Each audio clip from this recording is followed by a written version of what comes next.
Hello and welcome to the Compression Podcast. I'm Ali, And I'm Ari Math.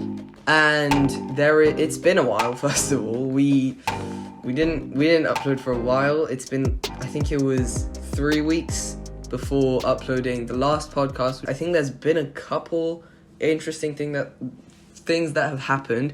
First of all, we're pretty old or late to this because this happened like a couple weeks ago and we missed it. So the first thing is actually HP acquiring HyperX. I don't know how much you know about HyperX. They're a pretty widely known gaming brand.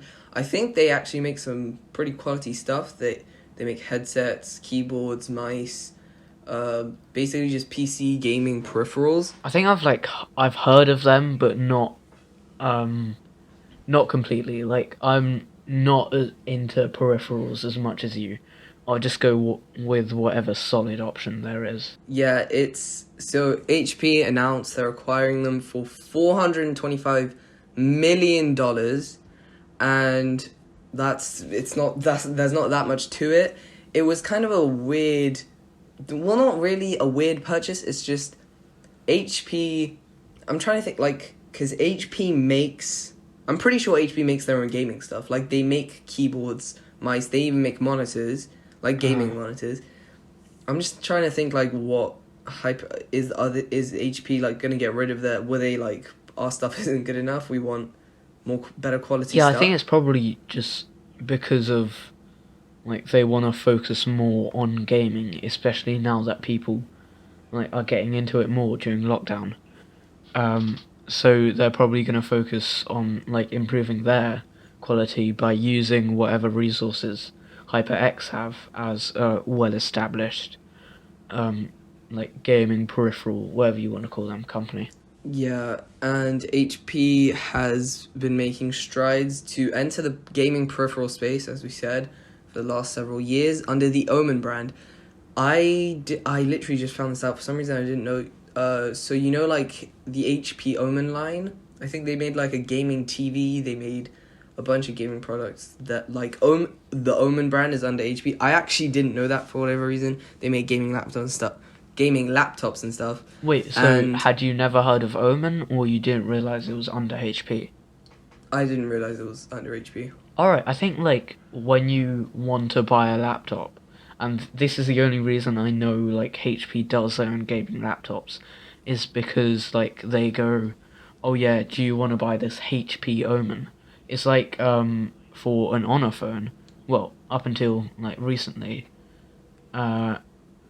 it's called Huawei Honor instead of just Honor. Yeah, so this is probably going to be like, what, HP HyperX? I don't think that rolls off the tongue quite as smoothly. No, I doubt it, because, like, HyperX will be treated, it's kind of like Apple and Beats, probably. Yeah. So, Yeah. HP want to improve instead of start a completely new line, but it's kind of the same thing, so slowly, HyperX will probably kind of maybe disappear or just share resources with HP. Yeah, this is the thing, like, my impression of HP, for whatever reason, is just this old, slowly dying company. I don't know why that is. Right now, I hate printers. My family, we own an HP printer.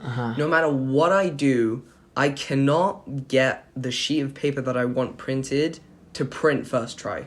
It's always either I start on my computer, it doesn't work, I do it again, it doesn't work, I have to switch to my phone and use, like, air printing or something. I hate printers right now. Printers are, like, especially if you don't have that one cable that connects, like, USB Type A to this, like, weird not rectangular, square USB, it just doesn't work. And it's really... Yeah, I have exactly the same problem. Yeah, and I don't know how much of that is because my printer might be really old, or I don't know what that's about. But I think it's a pretty common thing where printers suck right now. Yeah. They still suck. Mm-hmm. HyperX also, I think I'll find this a little more interesting than you. Most recently, they announced their first 60% mechanical keyboard, which a 60% keyboard is one without the arrow keys. It doesn't have the F row, Oh and it right. Oh doesn't yeah. It's have. like a short. It's a Yeah, it's like a small. really tiny Yeah. keyboard, mainly for gaming. The only It doesn't problem have I a tilde have key. with the only problem I have with those is the arrows, is the arrow keys, and the fact that there's like it's kind of uncomfortable a lot of the times because there's no like rest pads, arm pads, stuff like that. All right. But I Mhm. do like the But I look think of those. I that's do like the look of those. yeah. I think the thing about the palm pads, the wrist pads, I think that might mainly be to do with the height of the keyboard. So mechanical keyboards, that's just the state of them right now. They're thick. But also doesn't have. What's that like? Above the arrow keys, that little cluster of insert, home, page up, page down, delete, end. What is that called? I'm not too sure. I have no clue. Yeah. Anyways, HyperX announced that first one. It was probably a strategy to get that out right before HP acquired them. But anyways, that's about it. It wasn't too interesting. It's just another company acquiring another company. Yeah, hopefully, hopefully, HP gaming improves, and actually their laptops And their improve, printers. and And their yeah, printers. just their whole lineup. A HyperX gaming printer with RGBs. Okay, moving on. We've got a lot of foldables to talk about. Well, not just foldables. I guess like more alternate form factors. I think. Do you want to start on this one? Yeah, so this isn't actually that new of news. I just don't think it's been covered like fully. If you don't like actually look at like news sources and all of that, instead of just like if you just get your tech news from YouTube or from podcasts like this, you might not have heard of this. But basically, Oppo actually has released a lot of concept phones. There are kind of two main ones that I want to talk about today. Like one released in, well, both actually, starting like one starting in November, the other launched in December. But there's only one that's actually been physical, and that caught my eye the first time. Should we talk about the first non-physical one though? Because that is a bit weird. I think it's linked for you. Yeah, I guess like work your way up towards what the real deal is. Yeah, but if you click on that link, there's a video, and that's kind of like this is kind of it for this phone. Oppo X Nendo, it's called. Yeah, so Nendo is basically they're this Japanese like design studio, and they worked with Oppo to create Oh, this. Oppo X Nendo, as in they collabed. I Yeah, thought it was that's just the name of the phone because like Oppo names all no, their no, phones like the Oppo Find X. no. It's literally just called the slide phone design. Right Right. now. So basically, it just the phone is.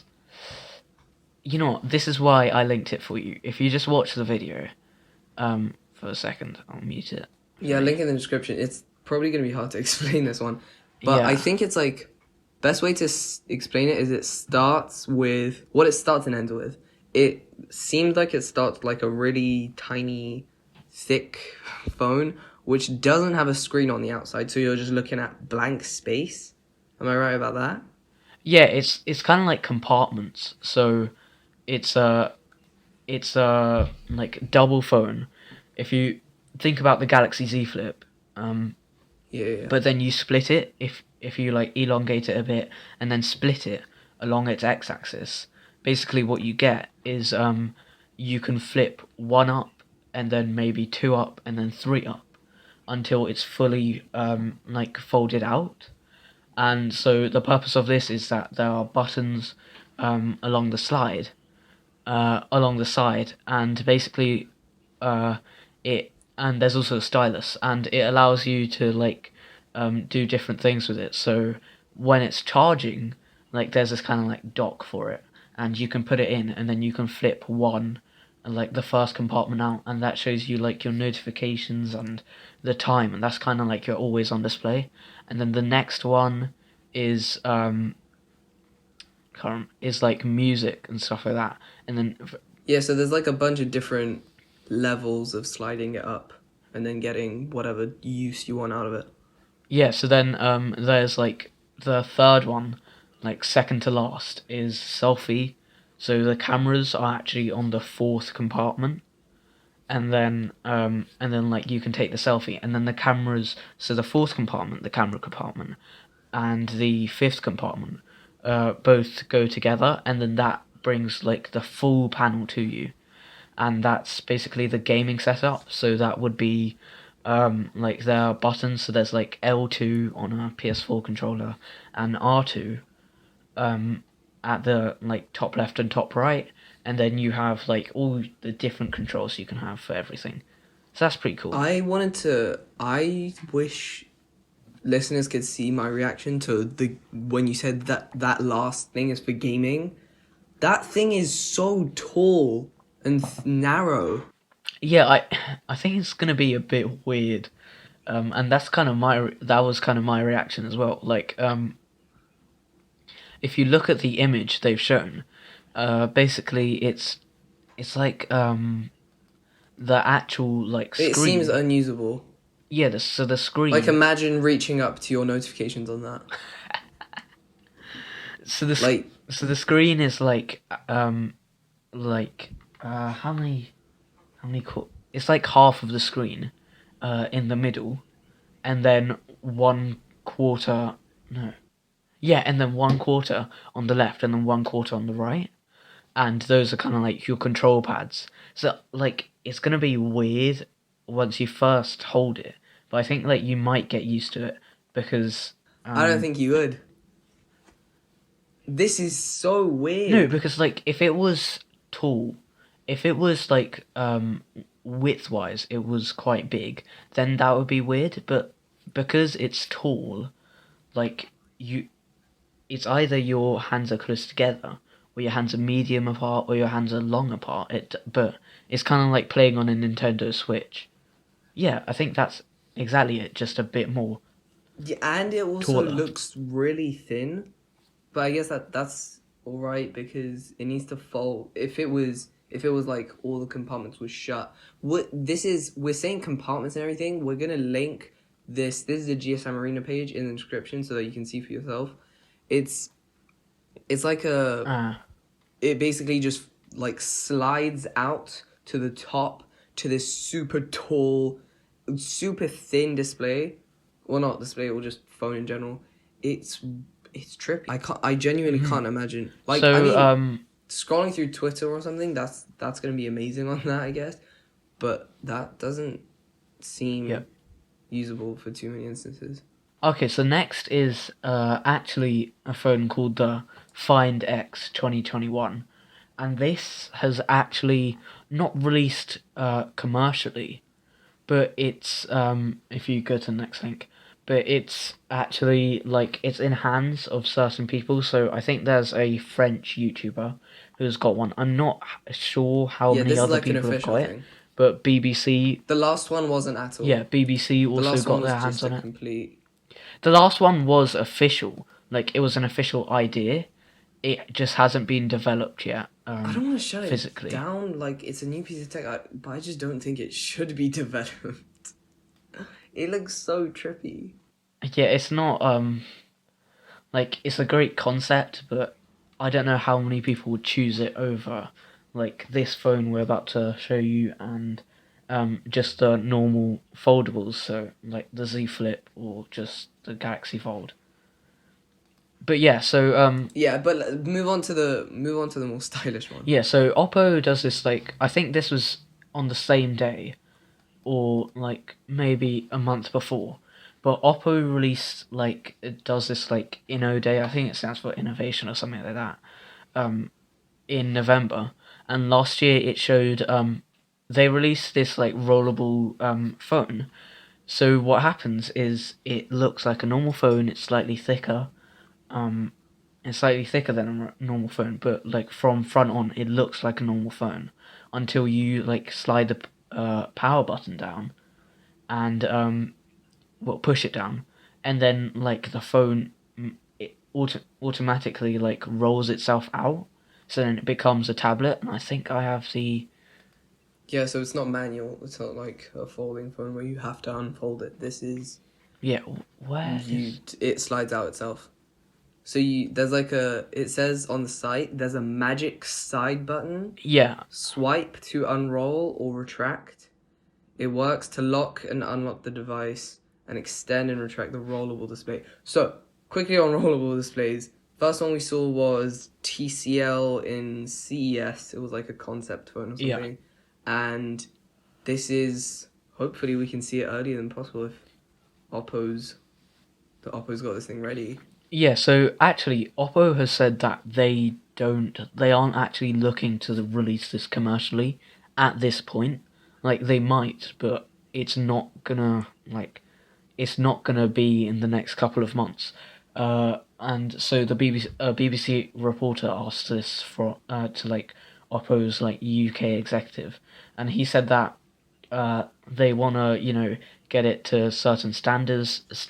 They wanna test it, and it hasn't like officially been through that testing process yet. It's just Okay. like they want to show off like what they can do. This would be a great time to invest in Oppo, I just realized. But yeah, basically, so the screen is 6.7 inches, um, like in diagonally. Oh, whoops, sorry, hit my mic. Like the screen is 6.7 inches diagonally, but then it turns into a 7.4-inch tablet once it's rolled out. And one thing to like, I just realized there is no selfie camera. But I just want to take a quick side trip here. Have you seen the leaks of like the patents that OnePlus uh have gone for? I haven't. No. So basically, OnePlus filed some patents for like a selfie camera to be in your bezel, like in the really thin bezel, Okay. that you have in your phone. So it's Uh, like a tiny sensor. yeah.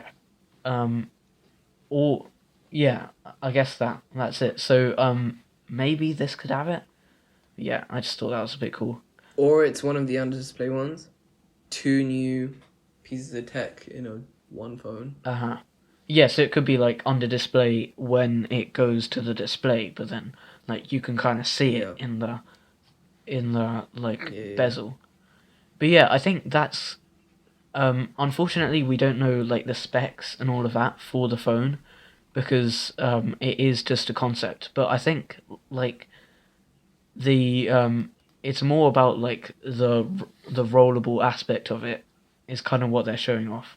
So do you think people will be interested in this instead of like your normal more chunky foldables? Definitely. It's like one of those things where like it seems too good to be true. You're literally rolling displays. You're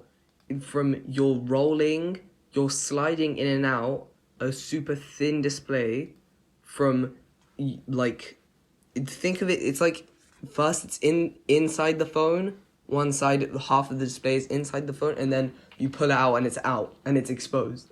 Like just think how cool that is. I'm most skeptical of price right now. Yeah, I hope it's not another $2,000 phone, but there's no certainty on that.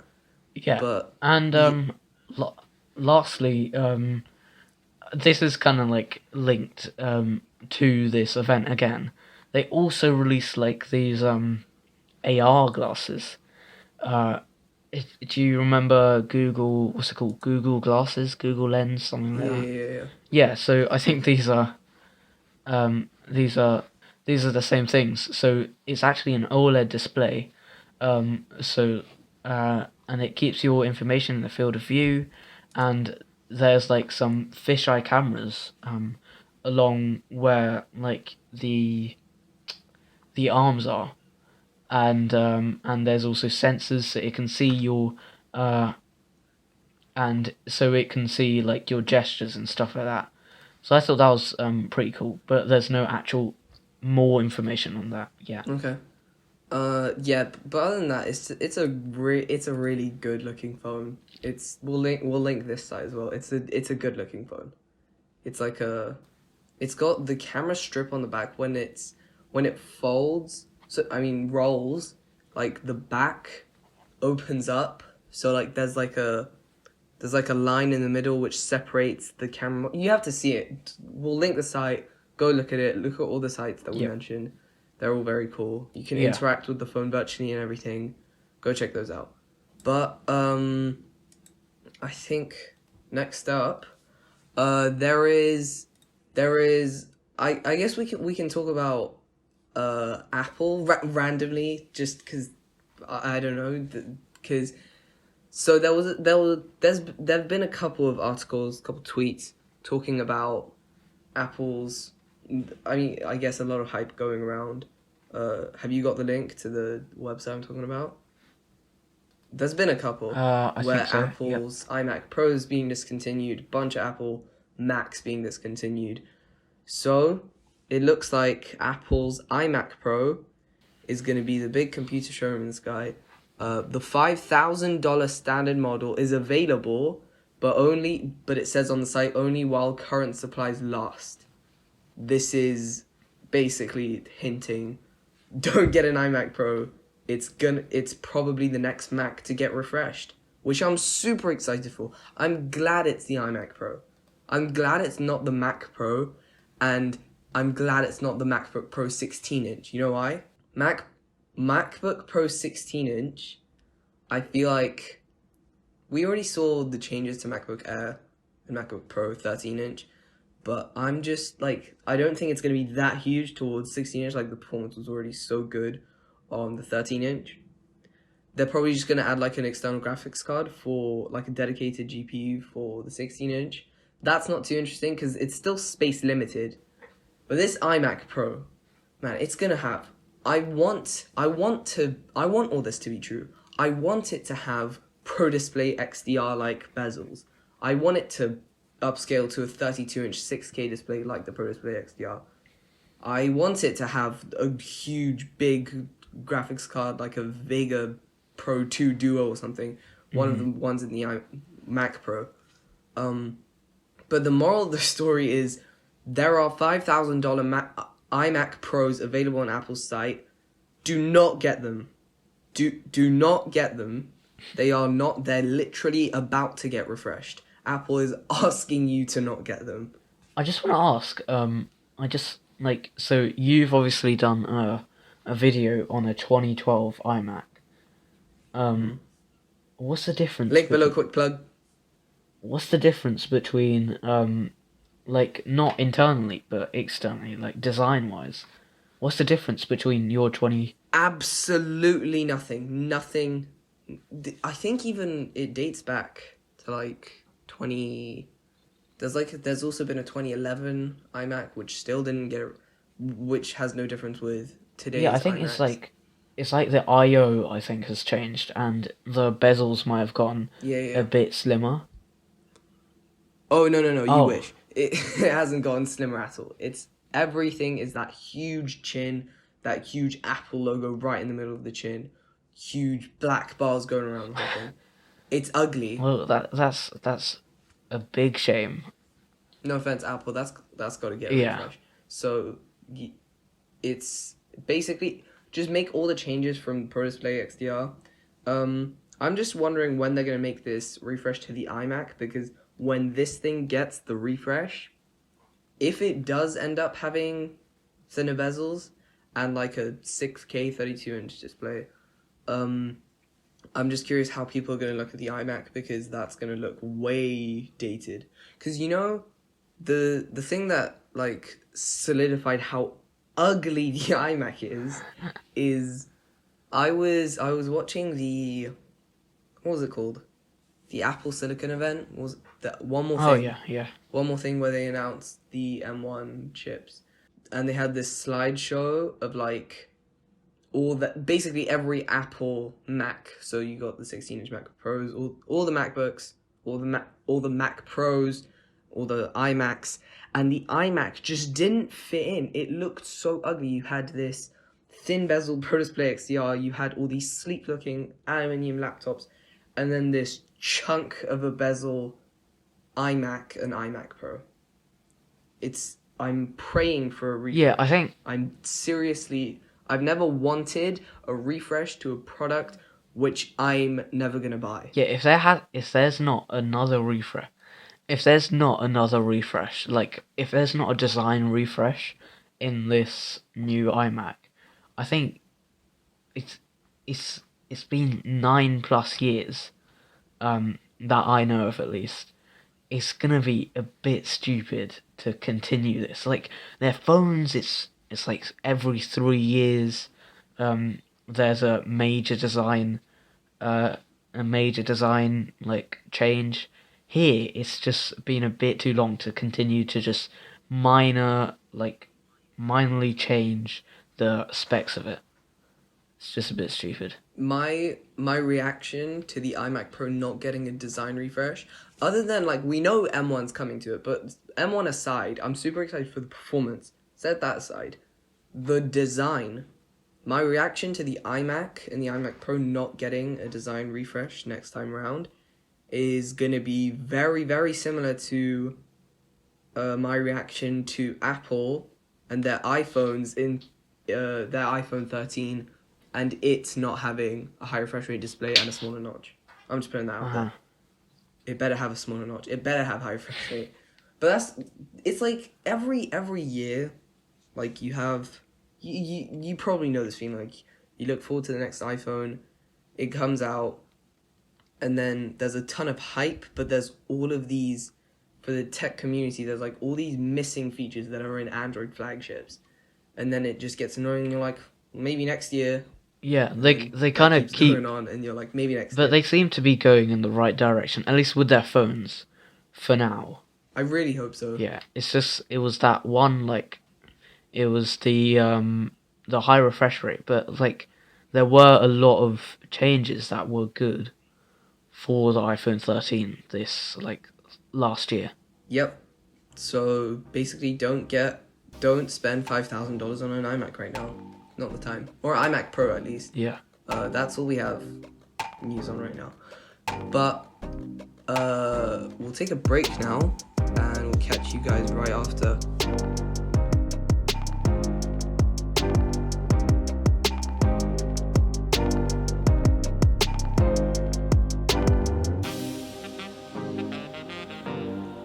Okay, so I think we should have put this like, because this is about Apple's foldable iPhone, upcoming foldable iPhone.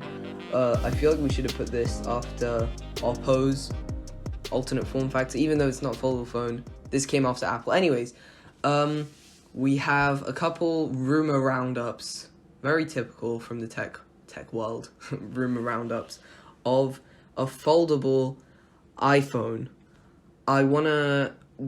We do this a lot with a lot of phones where we talk about the phone and then we set down predictions of like what we want from that phone. We did this for like Galaxy S21 and OnePlus 9 Pro already, We did this even though they haven't come out. Yeah, we did this on our first podcast as well for the OnePlus Nord. Yeah, we're not dropping that anytime soon. Anyways, this is from a CNET article that it talks about the launch date, which I think is a little naive to do right now. Early rumors pointed to 2021. That's obviously wrong. We're not getting a foldable iPhone in September. But do you know Min Chi Kuo? Yeah, Mac Rumours. Really famous. Yeah, he's like a what do you call them? Apple leakers? Or people who just make rumors about Apple product. He suggests 2023. That's already a red flag. It went from 2021 to 2023, the launch date. Yeah. Well, this isn't official at all, by the way. Apple hasn't said anything about a foldable phone. Yeah, I think, when was the first foldable Samsungs? That was 2018 or 2019? 2018. So from 2018, like, if Apple were to release a product 5 years later, finally debuting in their foldable line, like, it would almost be like Microsoft and their issues, because I'm sure Apple is trying to like develop a foldable now, Oh, definitely. Yeah, so It's like what Samsung did with Galaxy Fold, the original. They were like, this phone has been 8 years in the making. Like, imagine they had the first prototype in 2011. yeah, see, the only thing with that is that they had no one to learn off. True. Apple has like 3 or 4 big like foldable phones to look at and go, this is what we want, this is what we want.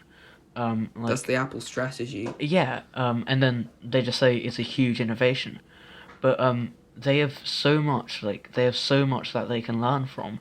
It's almost impossible to see that like it's almost impossible to see that like they will do badly or it's still so far in the making.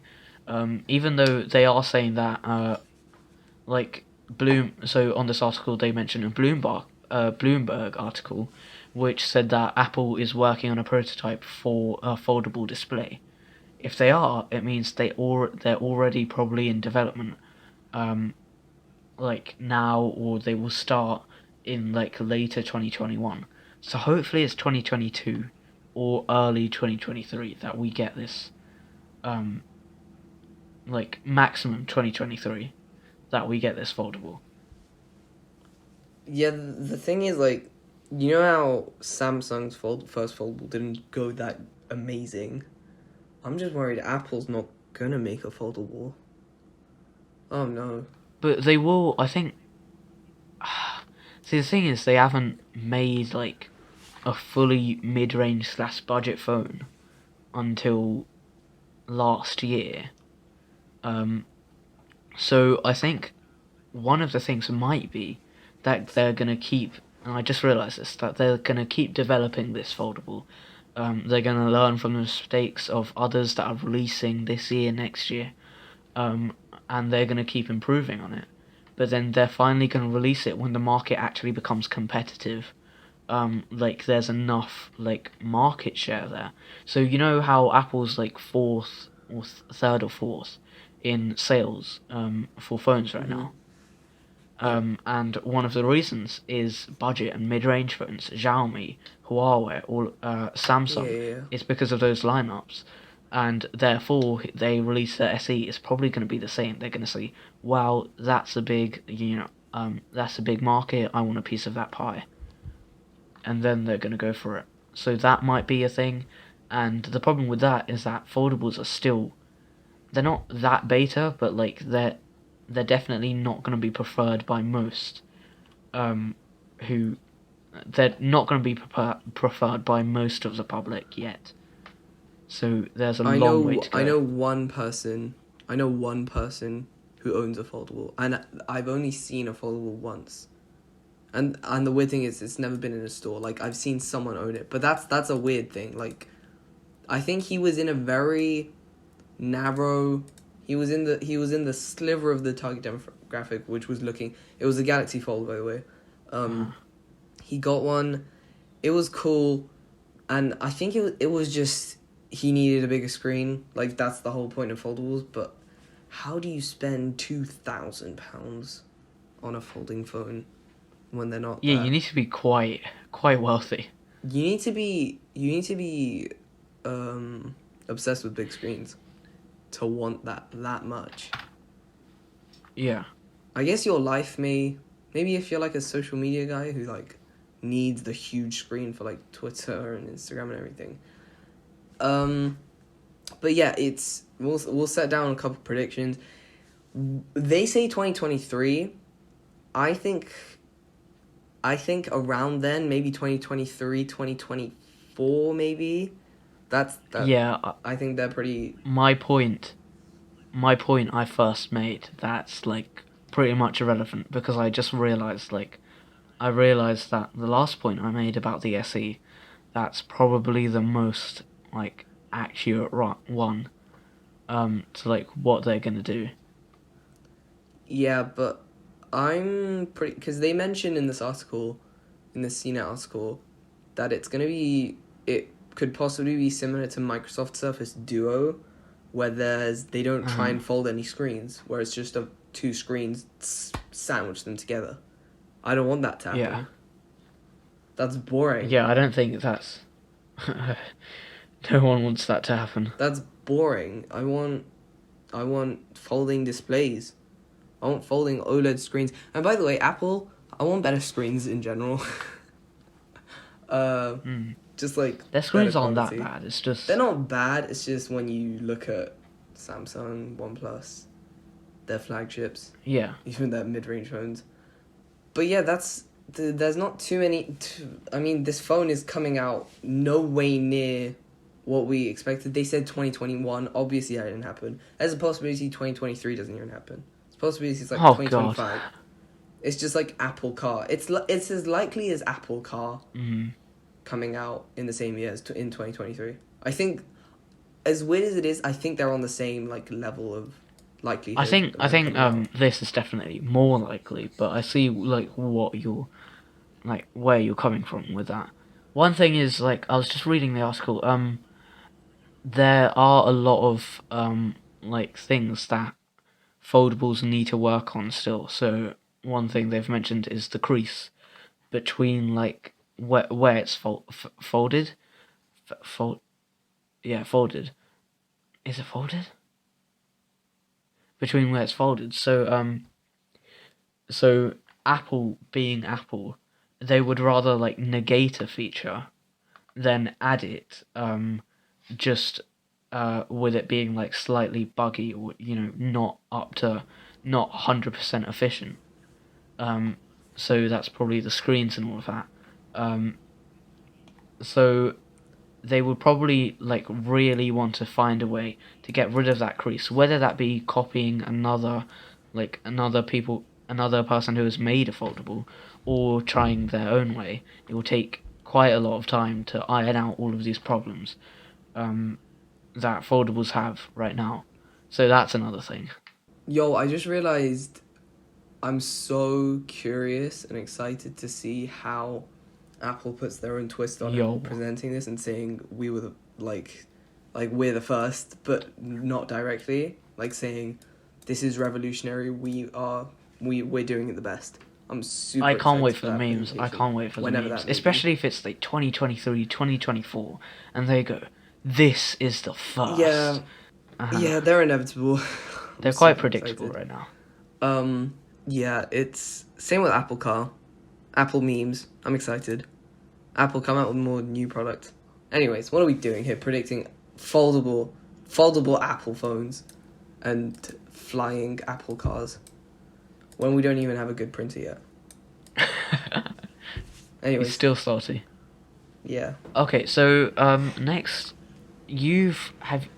before I mentioned it or linked it to you, have you heard of this, Jack Dorsey? No, not until you sent it to me.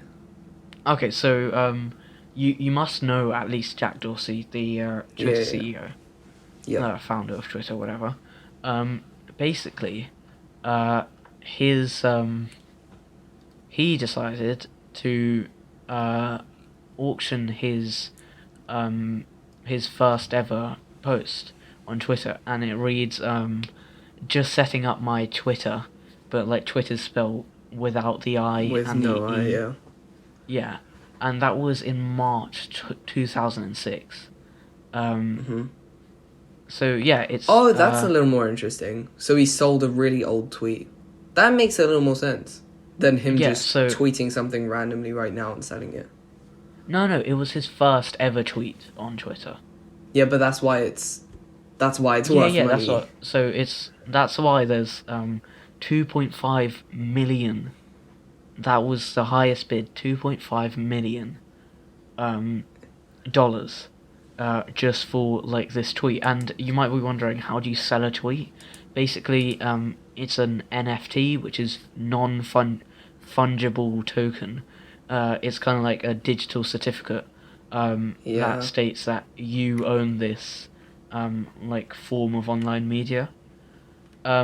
So yeah, it's been signed and verified, and someone's got it for £1.8 million or $2.5 million. I saw it's kind of funny because I heard a couple tweets and articles about the whole selling tweets, and I was like, what? And then I see a couple days later, I'm scrolling through and I see KSI, of all people, selling a tweet to Calyx for $10.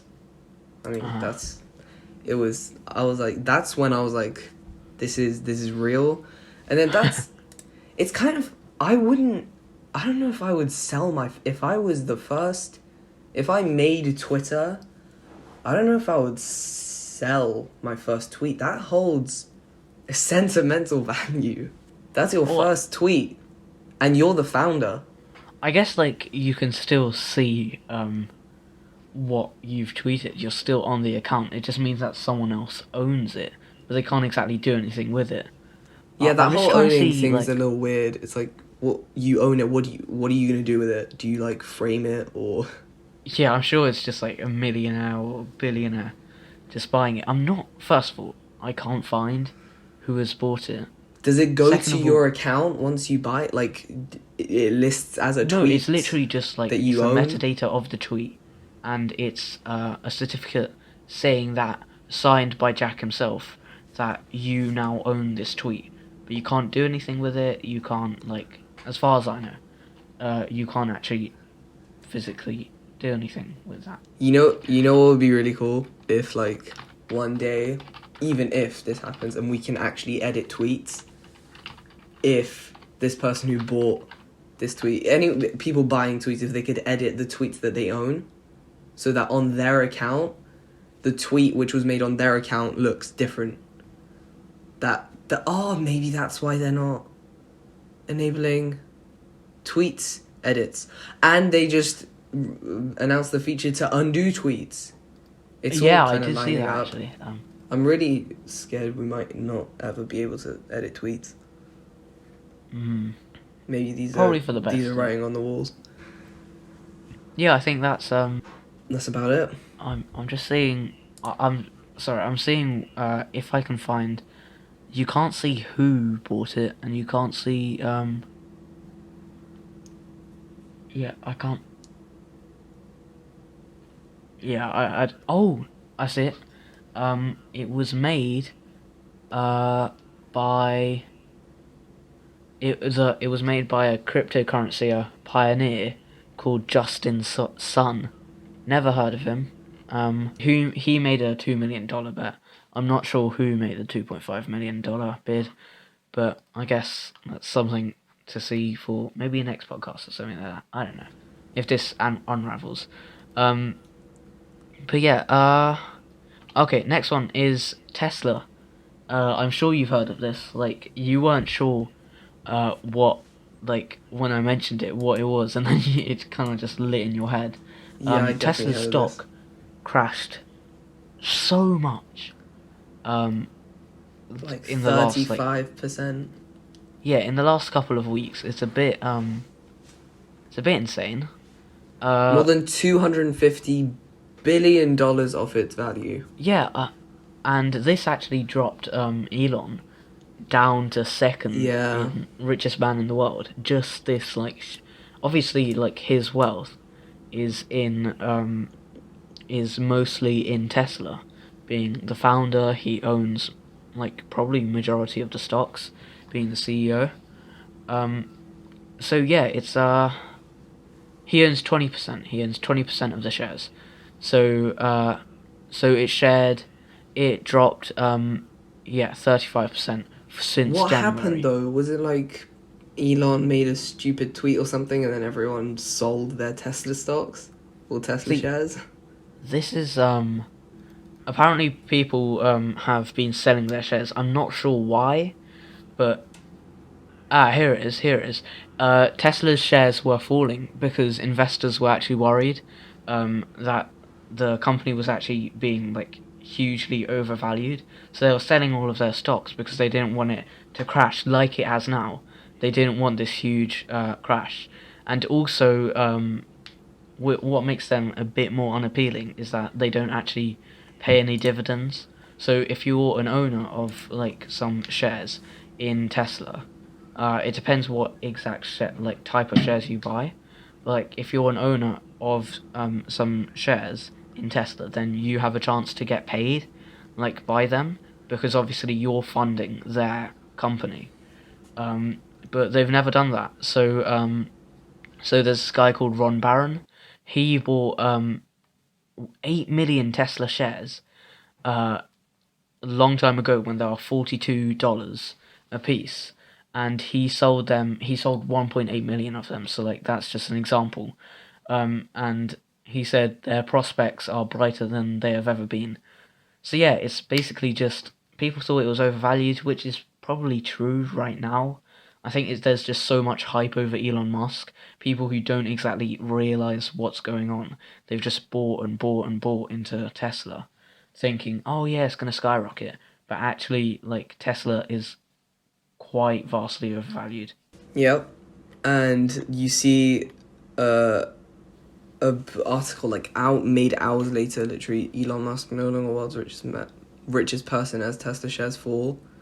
8.6% drop on Monday, which is basically $15 billion down. I kind of feel it was kind of a happy moment for some reason when Elon became world's richest man for some reason. I don't know why. But yeah, now back to Bezos. Anyways, is it going to be a lifelong feud between these two? Who's richer? I don't know. I think eventually, like, both stocks will... Maybe not Amazon, actually, because they have such a huge monopoly over the market right now. But Tesla, like, there are so many new cars. You spoke about the Apple car, which probably won't happen in the next few years. But, like, there are so many electric cars that are getting released in the last couple of years. I'm sure Tesla's actual market value will go down. But yeah, that's about it. Huge news. Tesla's kind of in the bin right now. Mm-hmm. But yeah, I think one sidebar. So I wanted to get to the sidebar when we were talking about OnePlus last time, but I completely forgot. But basically, last podcast we talked about Hasselblad, the leaked OnePlus collaboration. Yeah, so the leaked OnePlus collaboration with Hasselblad, this like camera company, and I think it's basically confirmed. OnePlus hasn't officially said, "Oh yeah, we're partnering with Hasselblad," but on the 8th, which is tomorrow, OnePlus will release the OnePlus 9, and so basically they sent packages to all of the reviewers, stuff like that. So it included like some space ice cream, and the main thing is that on their Twitter and even like in the package, there was a photo, and that photo is the first ever, like, I think it's the first ever photo taken from the moon of Earth. And guess which camera company got to take that photo? Well, guess which camera took that photo? Or a Hasselblad camera? Yeah, it was a Hasselblad camera. So that one photo has been, OnePlus have been sharing it, like it's their invitation card for the 8th. So I'm really excited because it means that that leak wasn't fake, and we may be seeing a huge upgrade in cameras. Alright, so that's it for this podcast. We hope you enjoyed, and we'll see you later.